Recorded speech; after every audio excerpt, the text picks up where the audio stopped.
আমাদের প্রাণপ্রিয় ছোট্ট ছোট্ট সোনামণি কুকুমণিদের জন্য আজকে নিয়ে আসলাম বাংলা বর্ণমালা 11টা সংখ্যা সহজভাবে শিখা এবং লেখা।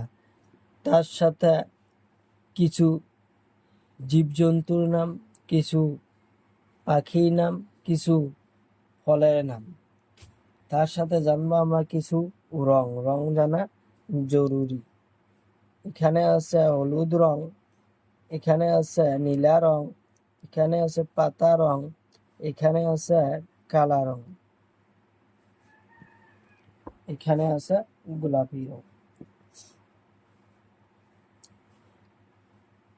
কালা রং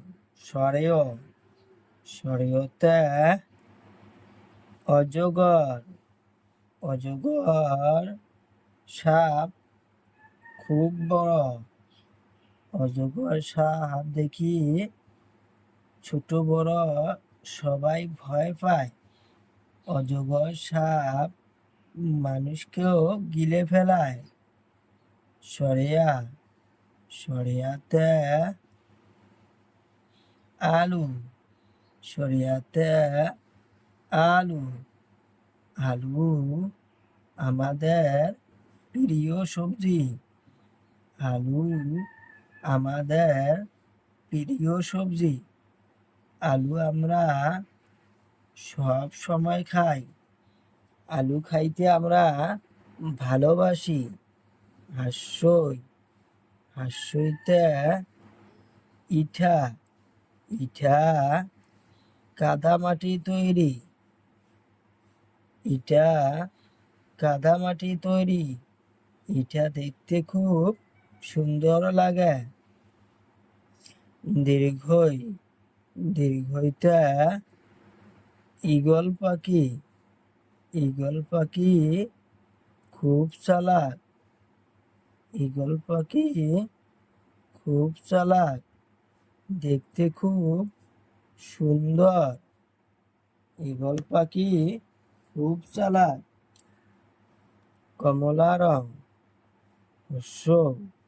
হর্ষতে উট পক্ষী, উট পক্ষীর গলা লম্বা। উট পক্ষীর গলায় চুল নাই।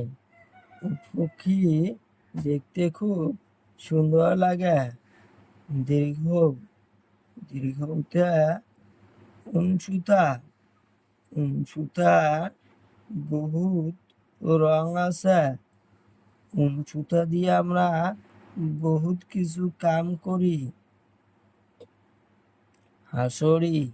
হাঁসুরিতে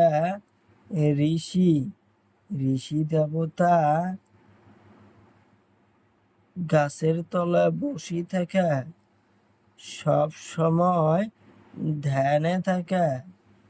ঋষি দেবতা সব সময় ধ্যানে থাকে। পাতা রং, এতে এরা পাত। এটা একটা সুন্দর গাছের পাত। ওইতে ঐরাবত, ঐরাবত মানে হাতি। হাতি জঙ্গলে থাকে। ওতে ওলকবি, ওলকবি আমরা সবজি বানিয়ে খাই। ওলকবি খাইতে খুব ভালো লাগে। ঔটেঙা, ঔটেঙা আমরা সবাই খাই। ঔটেঙা আমরা সবাই খাই।